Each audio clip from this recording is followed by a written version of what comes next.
Whatever. Oh, young boy, young boko. Mukponung bagger. Non jeki berry. Yakponung. Voir. Allez, mon majahi, c'est le cas. Mujung.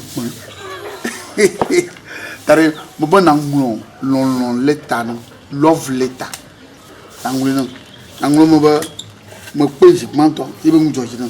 Nga pe vele ba mjojina ma pe tong le ba mjojina ta gba bo ma gbo ni bo mo lu ale gbegbe bo ma di lo lu na te gbere yi mo lu ale gbegbe bo diri obenare amangu leta mangu ne nyonvia be yelu mo lu ale gbegbe na ngule ya ne ma lo lu ya ne pe ne lulu musene no ya ama inku du gosu ale gbegbe papa si bo ma dre amle pe apasise ba bi ona na no gba on to lo ama alo o mo lo to mo lo o nya te bala efuse mo lo la mo lo ale gbegbe la apode nyanyanye agbechi ni mo nwo na nwu da no ama alo ma fon no nyonko wada vo am mo gafia nyo na ba buju akporo bo ko na ba onyo on de anonya me tang sanwo ni mawo me ka nwere mana mo matang ngana ta dia eta mo anglo ko mo ko ba ka na ji manendo ba ba lu ale gbegbe lo ale ko lo ma pe anki du go sugbon nsena no mo ale gbegbe abo na po ko kare Merci. Wa ge yivie na va. Kaka ga fo de ka pa fa. Anfa magba ga fo fa. Na va ko yini. Oh, kaka ga fo fa ha. Wasu ma pa. Ina va OK, mano ga fo ka. Zia ma ho ha. Oh. Nde ma wo afi ne doago. Asa. Comment il va? Nde ma wo afi ne doago. Ko to ma fi ne ga na afi me va gere ma. Mo la gbegbe ni ya na do nse. Lo ya. Ya na pe. Mai ma ba. Mo ale gbegbe. O mo ma dro. Ma dro. Wa kaka kan ja no. Ma te gbere ji. Sia. Nglo ge me gbe te gere ji. Ya nglo leta. O mi de suku mi gbe. O mi de suku mi gbe. Mi zu nsu oho. Nso to pira piji nso to gayo pa puto le ya de vieux vieux nglo love letter love wala na ma game funo bo taporo bo ga love letter go ago na ko ni me ma pado ago amaga ya de ko ma implema vie ma ore mo ga don nga mala mo do ko ma u bo me amule bo Mogbo ino le ko ya ga ma imo na ma chiji do mo ngulu boy. Ka la ga maji. Mo vi ma ngulu. Ngulu na suba. Enya na bla. Ngulu. Mo vi ma ngulu no ore. Ma ko. Ngulu. Wa so se ya ga do dia. Ne mo ngulu, anya ta mo ngulu ko do a. Ne mo ngulu ko do ari. No yo atro bodu mo do. Nyawa. Mo wo wa gbalejia. Akonte anwon da gbalejia. Be ngule pa de ka kwa. Anyu jaja ne ngo gene nyon. Onye lolo lete. Ne ngule bodu ko ka nyon atro bodu. Anya nyonwa. Amuko. Anya nyonwa. Awo krima ko. Mahina sa. My beautiful sweet lover.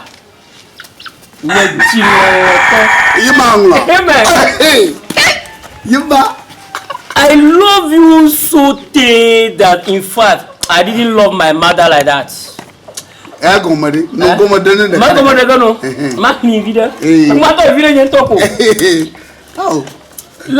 if I love my mother self like that, I be mumu. But you, I love you so much. I love you. Malena mangula. Yima. Mata baraji. Alagbegbe. Yima go mate fliaro. Ya je mo so fi fati. Alagbegbe. Agum madiu madaga. Havo. Amagbe alagbegbe. If everything can happen, me share trop jojo. A ti trop jaja. Madaga ko. Mado. So if you like from today 1 week I go marry you. Baba on e bonne lo atu ba ji ko ene ko share ka ya wadiata. Avo. Alo mema. Anya katema. Atona fuma. Nya de ma dagban la tare ma nya suku. Nya wunya taba. Ma dagban la suku mo. Ma nya suku. Tare ma. Maga hodio. We nan za den ya he. De ma dagban la lo. Abeji. Oh, suku. Awo ko enye ko lo nyela. Suku ma nyi. Ma wala ko ya ma. Ma ngulo ma bla lo lo akpa.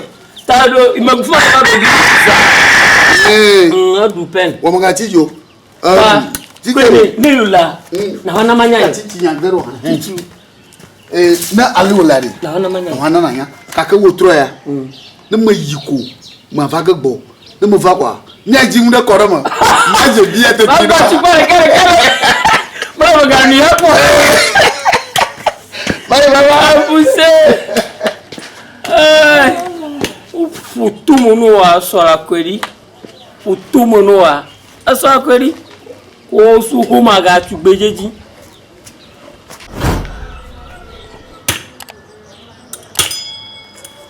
ago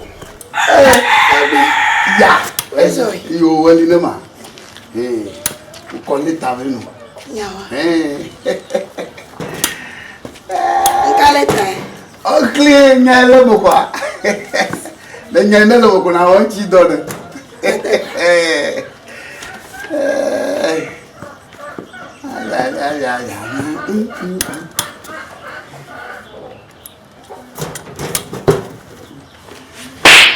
Oh, ngejo. Kele. Oh, leke ni na. mi ako mo da gbalama iwo mele. Ni o ra gbalama ko gbalama nya. Ko ngana nya. Be mo to me na iwo mele. Ten kuma nya tete.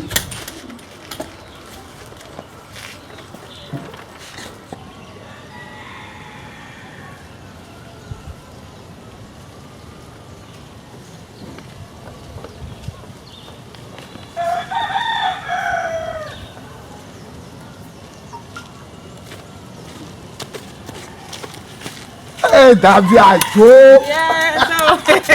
Ali na ma. Fiamelo. Elo mat de funo vida. Okay. Foi banana. Nem chuchu mora ma ablene.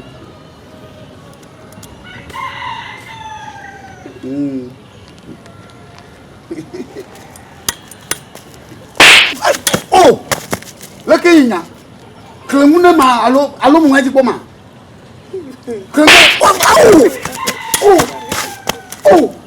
Koko wananya so ngai tonle ko jiwa yufuma Me wento ebe nu ke he onglore no ji ma kan na yu ko ngore ji ya wa na o mele. o teifuma na yi Oh. Okay, hamero ya yi.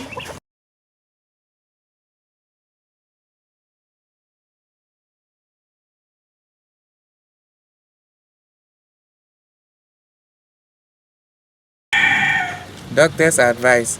I am sick. Slap me and my sickness will go. nga mlora awla khumwa yalla ngaji mbakhlana Yeah, okay, I'm sick. Slap me and my sickness will go. I go my neighbor, my jedo. Putu menam. obanga Putu menam. Nyajo jajo. yalla manaje mbakhlana Owe my jedo. Putu menam. Nyajo jajo. yo ngula manaje ngula manaje ma ba majedo putu mana na putu mana ko nyedo de jajo yo ngula manaje ko fi sa ko sa wa kai fi mala